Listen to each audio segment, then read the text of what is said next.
As you read Matthew chapter 14 today, I want you to think about the word expectation. And think about, as we see several different people in this chapter, in the next few chapters, experiencing Jesus in their own way, but they are coming to Jesus with their own expectations. And we all do the same thing today. We have an expectation of who Jesus is, and sometimes he meets our expectations and sometimes he doesn't. But the most important thing is to truly understand who Jesus is. So let's take a look at that in this chapter. It says, first of all, when Herod, the ruler of Galilee, heard about Jesus, he said it to his advisors, hey, this must be John the Baptist raised from the dead, and that is why he can do such miracles. And then it says here in verse 3 that the reason he said that is because Herod had arrested John the Baptist. It explains the story here. He ends up having John the Baptist beheaded in prison. Remember, John was imprisoned, and even from prison, he was asking Jesus if Jesus really was the Messiah.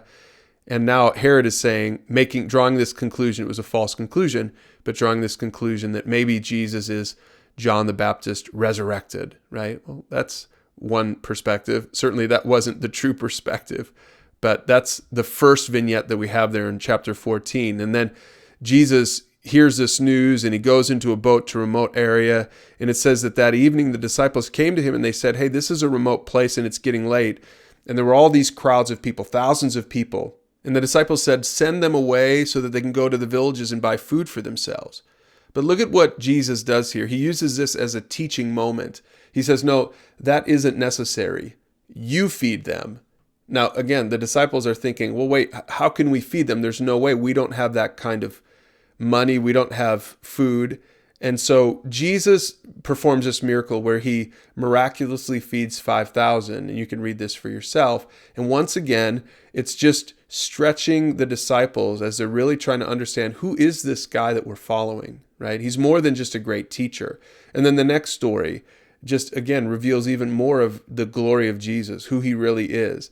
Jesus ends up walking on water.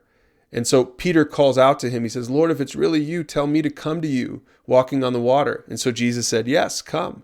And so Peter went over the side of the boat and walked onto the water toward Jesus. And so he's walking on the water like Jesus was, which is a miracle, right? But when Peter saw the strong wind and the waves, he was terrified and he began to sink. And he said, save me, Lord. And so Jesus, again, he saves him. And all of this leads to verse 33, where it says the disciples worshiped him and they said, you really are the Son of God. So even Jesus' closest friends and followers, the disciples, are beginning to learn who Jesus really is. They learn it through relationship with him. They learn it through his teaching. They learn it through his miracles, through his works. And the same is true for us as we read God's word. We're learning more and more about who Jesus really is. And it says in verse 35 that back in that day when the people recognized Jesus, the news of his arrival spread quickly throughout the whole area. And soon people were bringing all their sick to be healed.